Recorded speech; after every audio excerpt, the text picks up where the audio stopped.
Si schianta in moto contro un carro attrezzi a Santa Lucia di Piave, 18 anni di San Polo, perde la vita, gravissimo l'amico che era con lui, e nel pomeriggio tamponamento trattini in A4, autostrada chiusa. Continua la polemica sul sindaco di Miane, candidato della Lega alle politiche, per il manifesto con la prima cittadina armata di pistola al poligono, molto più gravi le minacce che ha ricevuto, dice. A presentare i candidati trevigiani del Carroccio a Treviso oggi il leader Matteo Salvini, autonomia e sicurezza tra i temi, ma anche le amministrative, Gentilini è una risorsa, dice, ma chiedo rispetto. Colpo grosso nell'abitazione di Giorgio Spigariol, storico ex segretario di Carlo Bernini, svaligiato il suo appartamento in via Roma, bottino oltre 300.000 euro. La sistemazione dell'area dell'ex provincia, la rivoluzione dei punti luce in tutta la città e le misure anti-cemento, novità in arrivo da Casugana. I cittadini della provincia di Treviso al terzo posto in Italia per longevità, lo stabilisce un focus dell'Osservatorio Nazionale sulla Salute. Nella Marca si vive in media un anno in più che in gran parte della penisola.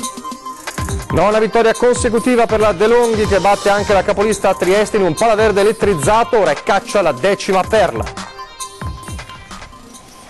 Telespettatori di Antena 3, buonasera, ben ritrovati, l'edizione trevigiana dei nostri telegiornali che si apre purtroppo ancora una volta con la cronaca di un gravissimo incidente stradale, avvenuto ieri sera, la scorsa notte, con un 18enne di San Polo di Piave che ha perso la vita, una tragedia che si è consumata a Santa Lucia di Piave.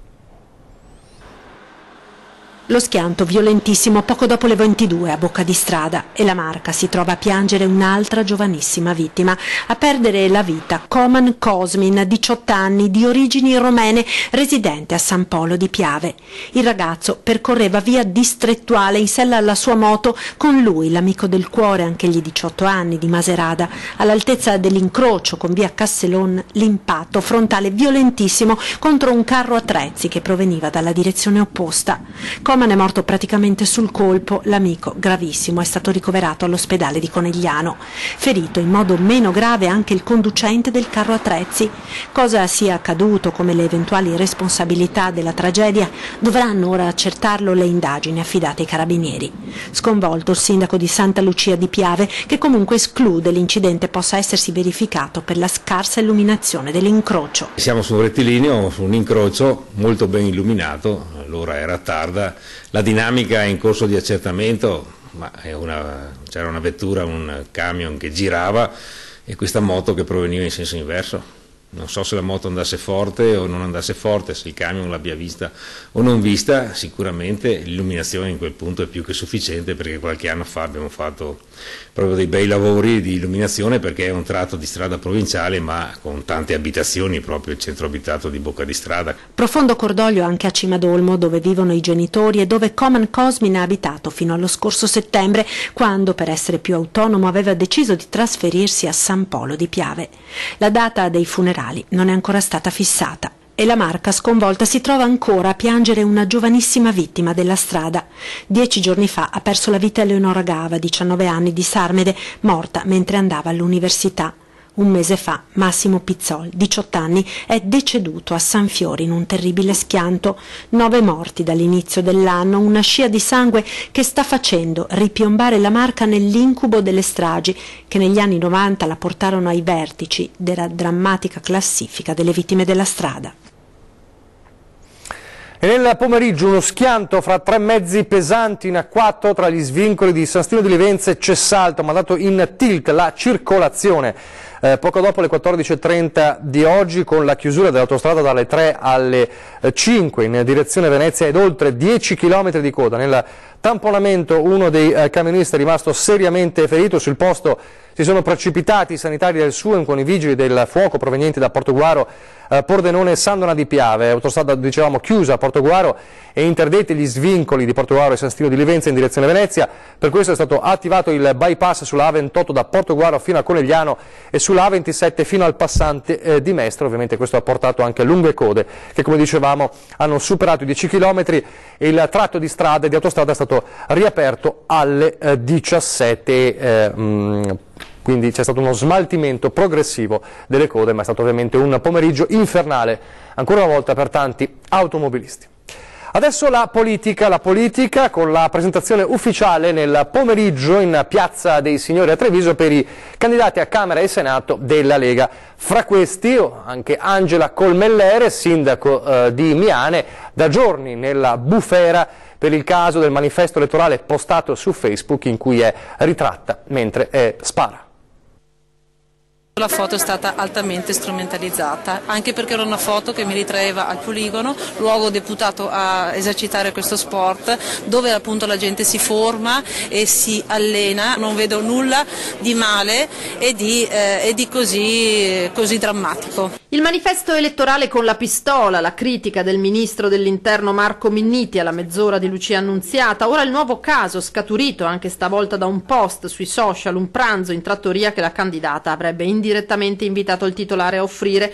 Angela Colmellere, sindaco di Miane, candidata del Carroccio alla Camera, in Piazza dei Signori per la presentazione ufficiale con Salvini e Zaia è costretta a difendersi da attacchi che arrivano da più fronti. Io ribadisco quella che è la mia posizione e dico semplicemente che è una foto che può essere considerata come lo si vuole, ma è e rimane una foto che comunque è stata disgiunta e scollegata dal contenuto che portava in sé. Colmellere anzi contrattacca. Quello che mi fa rimanere basita è il fatto che ci sia tanta attenzione ancora su una foto senza contenuto e non l'attenzione venga posta sulle minacce che sono state rivolte alla mia persona. Credo che la seconda sia molto più grave rispetto ad una foto, ripeto, scollegata dal contenuto. Di oggi l'ennesimo caso: in un post un ex candidato sindaco avrebbe insinuato che la candidata alla Camera, di cui non cita il nome, avrebbe lasciato da pagare un pranzo in trattoria nel Bellunese. Post diffamatorio secondo Colmellere, che vi si è riconosciuta, con i carabinieri che si sono presentati a casa dell'autore, Michele Pagos, per chiedere spiegazioni. Un caso nel caso, in una campagna elettorale a ostacoli che non risparmia davvero nessuno.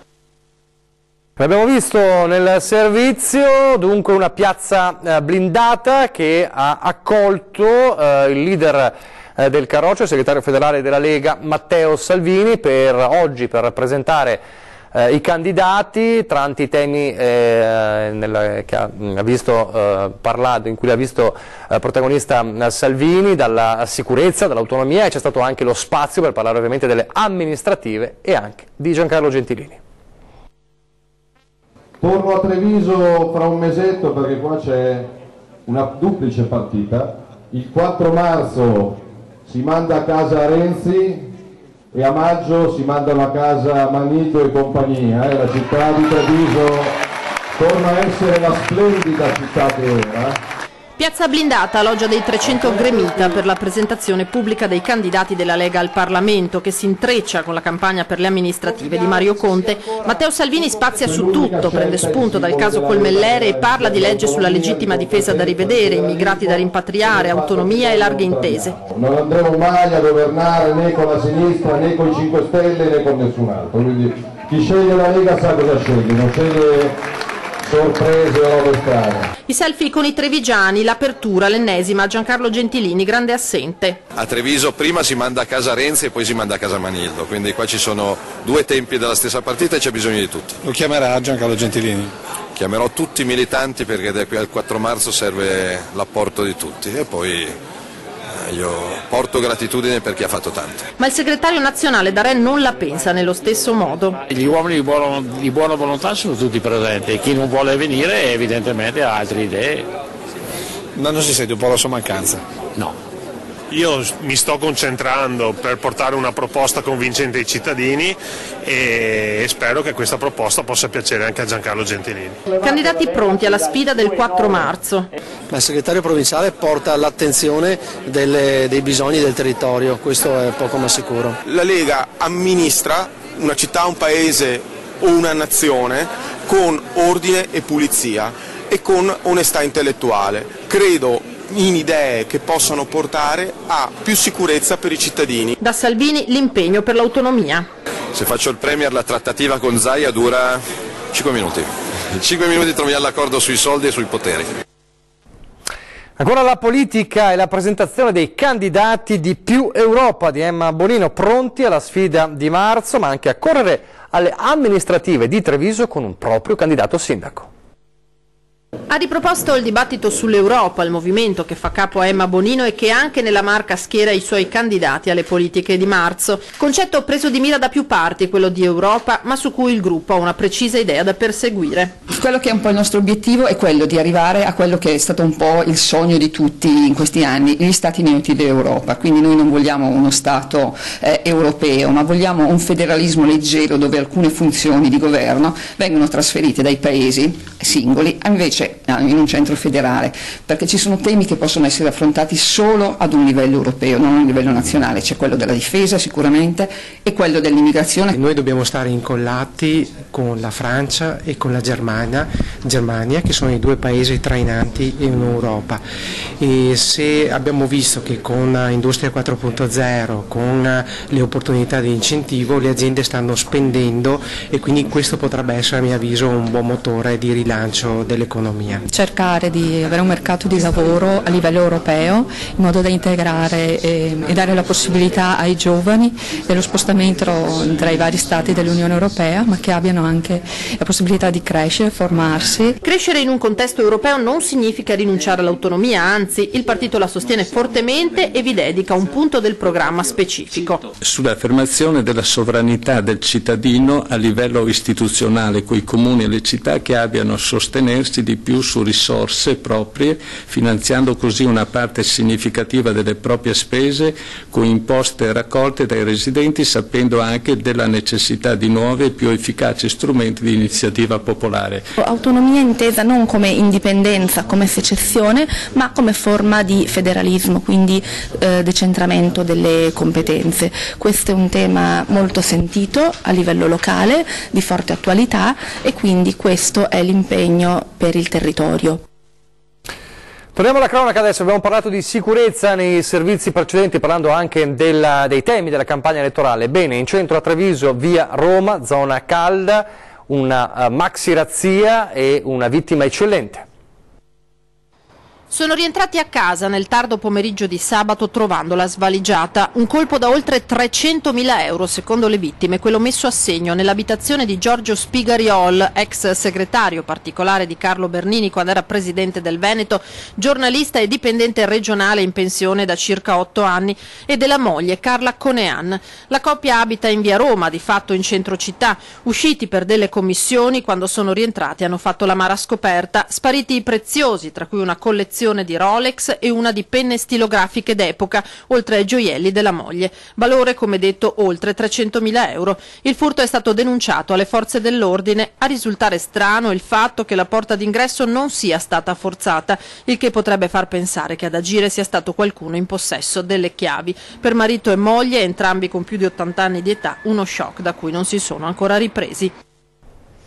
Dal capoluogo della Marca a Onè di Fonte, ancora sicurezza, 2 giovani ladri italiani bloccati dopo un raid. Uno è stato bloccato dai carabinieri con un televisore in mano, l'altro ha cercato di nascondersi nei pressi di un'abitazione vicina ma è stato subito individuato. Sono i 2 ladruncoli arrestati ieri mattina all'alba dai carabinieri di Castelfranco Veneto e Montebelluna. Si tratta di un 24enne e di un 20enne italiani residenti nell'Asolano che avevano preso di mira una casa di via Gaidola a Onè di Fonte, generalmente vuota perché i residenti sono spesso all'estero per lavoro. Probabilmente sapendolo, i 2 giovani, il primo lavora, l'altro è studente, sono riusciti a entrare nell'abitazione, ma i loro movimenti sono stati notati dai vicini che hanno chiamato i carabinieri. Sul posto sono arrivate 2 pattuglie, i 2 giovani, con alle spalle solo piccoli precedenti di polizia, sono stati arrestati per furto in concorso. Allora l'aeroporto Canova di Treviso che torna nel mirino del comitato che si oppone al suo ampliamento. L'aeroporto Canova sarebbe il più pericoloso d'Italia. Suona così, pesante e preoccupante, l'interrogativo posto dal comitato contrario all'ampliamento dello scalo trevigiano. Ipotesi da dimostrare, certo, ma nelle esperienze di queste persone, residenti e tecnici, assume sempre più i contorni della certezza, a partire da quella cifra ormai famosa di 16.300, limite annuale dei voli, di fatto già superato, fissato dal gestore stesso dell'aeroporto. Un punto che caratterizza questo aeroporto rispetto a qualsiasi altro scalo italiano, cioè questo aeroporto è vincolato a 16.300 movimenti, cioè decolli e atterraggi anno. non c'è un caso del genere. Un'anomalia tutta trevigiana. Il limite dei voli, dicono, servirebbe a contenere il livello di rischio di un aeroporto che sorge in una zona fortemente antropizzata e inadatta dal punto di vista ambientale. Evidentemente significa che se mantengono un limite dei voli così basso, il rischio per il nostro aeroporto è molto alto. Figuriamoci se arriviamo ogni anno ai 20.000 voli o ai 25.000 come vuole fare la società aeroportuale. Se così stanno i fatti, per il piano di ampliamento dello scalo non può esserci nessun posto, tanto più che anche la valutazione di impatto ambientale del nuovo master plan sarebbe stata negata a causa di omissioni e criticità. Troppe, dicono qui. Si va dai limiti strutturali della pista e del sedime ai rischi di incidente legati al rifornimento. La zona, poi, interessata dal Sile e da numerosi allevamenti ittici, accresce il rischio di impatto degli aerei con i volatili, per non parlare di livelli di inquinamento dell'aria e acustico, con tetti scoperchiati e vetri infranti dal frastuono, e le centraline di monitoraggio del rumore sarebbero state messe nei luoghi sbagliati. La posizione delle centraline va rivista perché dove sono non sono messe a termini di legge, ripeto, sono nascosti dietro le case. È chiaro che aumentando le nostre paure, aumentando i nostri rischi, noi dobbiamo assolutamente dire che questo aeroporto, se non è in grado di mantenere i livelli che gli vengono imposti dal Ministero dell'Ambiente e dalle autorità, va chiuso.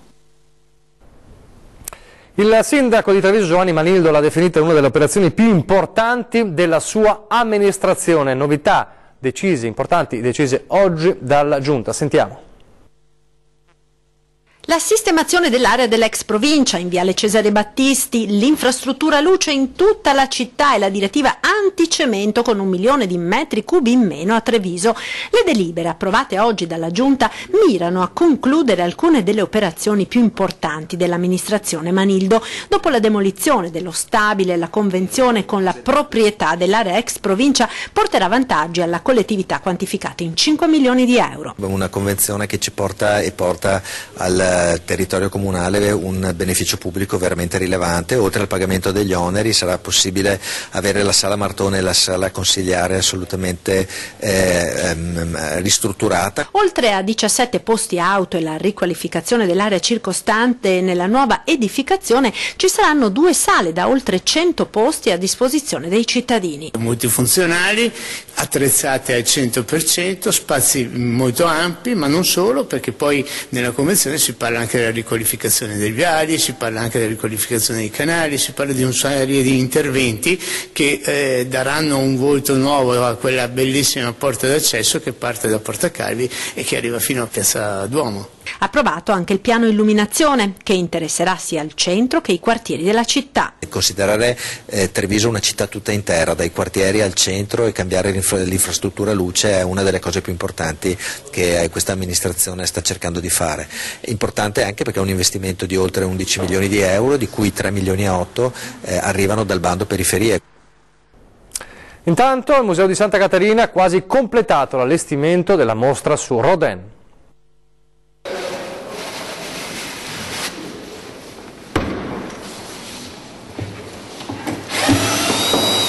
Il momento più emozionante, l'apertura delle casse con dentro opere senza tempo. Prende forma, verrebbe da dire prende vita, al Museo di Santa Caterina la mostra su Auguste Rodin che aprirà al pubblico il 24 febbraio. Ecco il bacio.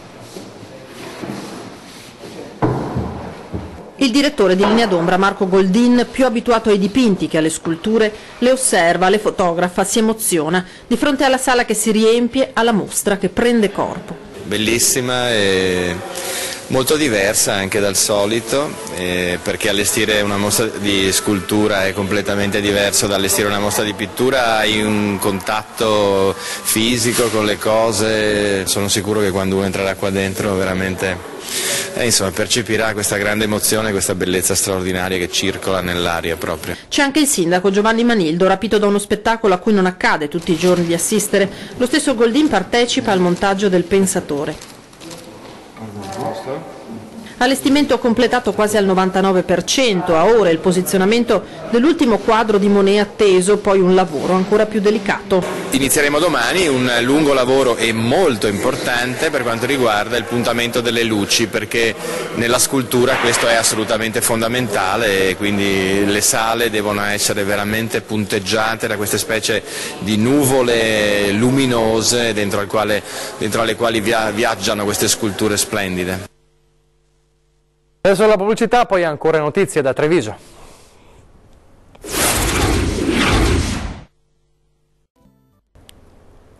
Rieccoci in studio, telegiornali di Treviso. E i cittadini della provincia di Treviso della Marca sono al terzo posto in Italia per longevità. Lo stabilisce un focus dedicato alle disuguaglianze di salute in Italia, promosso dall'Osservatorio Nazionale della Salute nelle regioni italiane. La Marca è terza in Italia dopo le province di Firenze e Monza. Firenze, con 84,1 anni di aspettativa di vita, fa totalizzare ai suoi residenti 1,3 anni in più della media nazionale, seguita da Monza e appunto Treviso con poco più di un anno di vantaggio su un italiano medio. Molto peggio starebbero, secondo questa indagine, i cittadini di Caserta e Napoli, che hanno una speranza di vita di oltre 2 anni inferiore a quella media nazionale. Significativo in questo senso il divario nord-sud. In Trentino Alto Adige, pensate, si vive in media fino a 3 anni più che in Campania. E adesso lo sport, con la 9ª vittoria consecutiva di Treviso Basket. La De Longhi ha steso anche la capolista Trieste.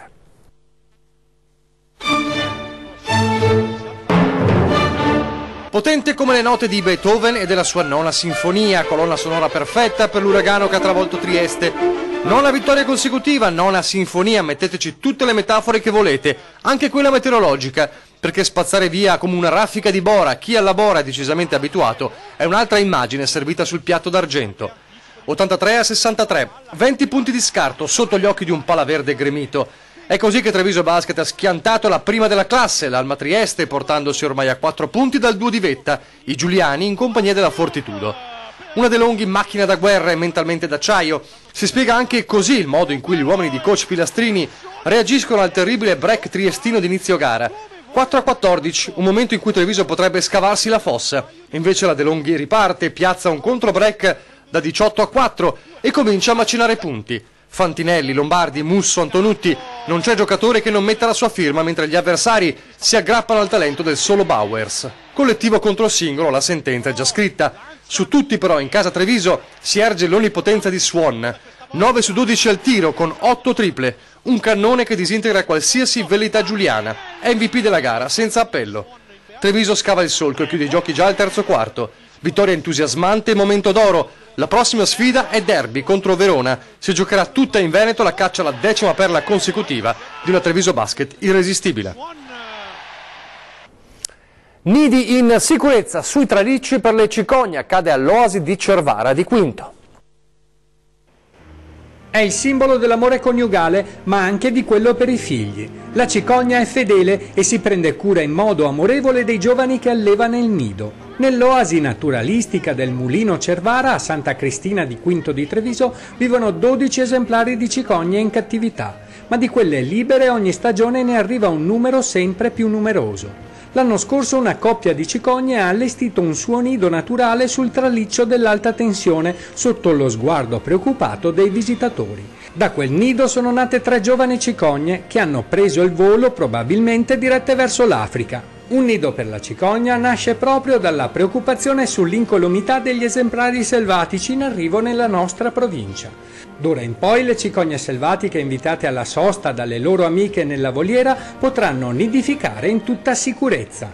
In questo progetto, grazie al sostegno della Fondazione Cassamarca e del Comune di Quinto di Treviso, abbiamo iniziato a creare le condizioni affinché la cicogna bianca ritorni a frequentare l'alto corso del Sile.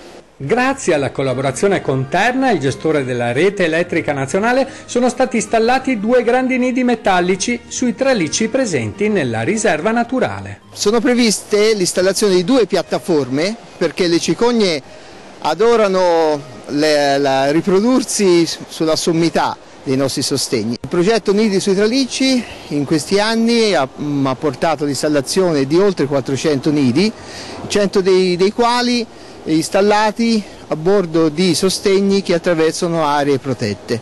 Quello che noi ci auguriamo è che attraverso questo progetto da un lato aumenti il numero di cicogne e dall'altro aumenti anche la sensibilità delle persone che frequentano il Parco del Sile in questo caso e che nella cicogna ritrovano un valore per la tutela dell'ambiente. Siamo in chiusura, vi ricordo gli appuntamenti con la programmazione, a partire da 20:10 fra pochissimo dopo il TG continua il nostro viaggio fra i candidati alle politiche del 4 marzo, questa sera ospiti in studio Paolo Pizzolato di Grande Nord e Ilaria Boniburini di Potere al Popolo. E poi alle 21:15 c'è Ring, come ogni lunedì, la politica alle corde, puntata da non perdere. Questa sera alle 21:15 vi proporremo l'intervista a Matteo Salvini, candidato premier per la Lega. In studio l'onorevole Roger Domenech del Partito Democratico, Francesco Miazzi di Liberi e Uguali, Roberto Ciambetti della Lega e Alvise Maniero del Movimento 5 Stelle. Poi alle 22:40 spazio all'intervista a Simone De Stefano, candidato premier di Casa Pound. È davvero tutto, vi lascio le previsioni del tempo. Grazie per averci seguito e arrivederci.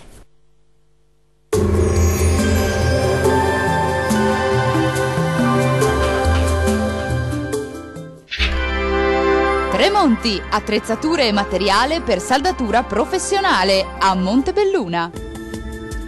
Bentrovati con le previsioni meteo di Antenna 3. Altra giornata con diffusa copertura nuvolosa sulle nostre regioni, peraltro ancora con scarse precipitazioni. Vediamo insieme il dettaglio di martedì 20 febbraio.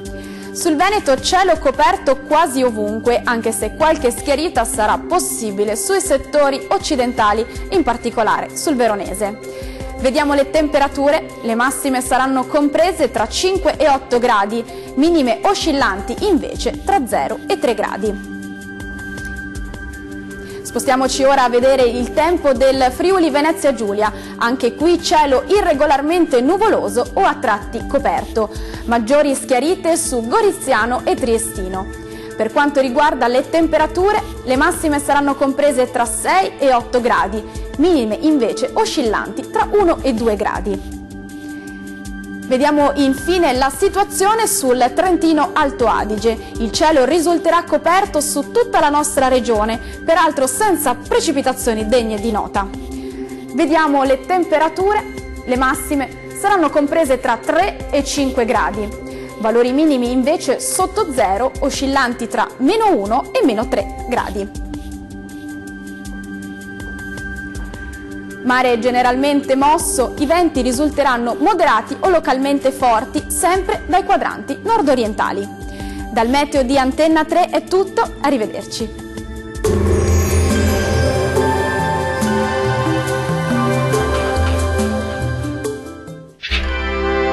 Tremonti, attrezzature e materiale per saldatura professionale a Montebelluna.